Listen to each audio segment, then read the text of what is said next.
guys, RJYC Vlog here. So kalampagin natin si Risa Hontivirus kasi nakarating na pala sa kanya yung manifesto ng nangyari sa Pogo, yung mga pinatakas at pinauwi, pinabalik sa kanilang mga bansa ng ganun-ganun lang. At nakarating na sa lamesa, nahawakan na, nabasa na ni Risa Hontivirus. Pero walang nangyari at alam nyo kung ano napansin nyo, Natigil yung hearing sa Pogo after. So, alam nyo na, nagkabayaran na yan. Malakas ang backer nung anak ni Lito Lapid. Sabi ko na nga ba hindi lang sa karakter magiging masamang tao itong si Supremo Hindi.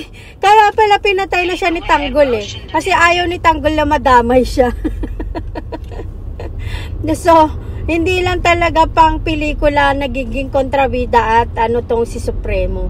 Itong anak niya ay may bahid din ng korupsyon at anomalya sa kanilang ginawa dyan sa Bureau of Investigation. Bureau of Immigration dyan sa Bureau of Immigration dyan sa Clark, Pampanga.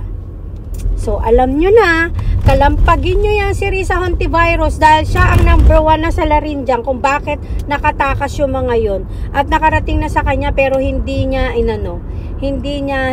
sinama sa hearing, bagkus itinigil ang hearing dyan sa Pogo. Alam nyo na kung anong dahilan, ha? Matatalino na tayo, alam na natin yan, okay? Babush!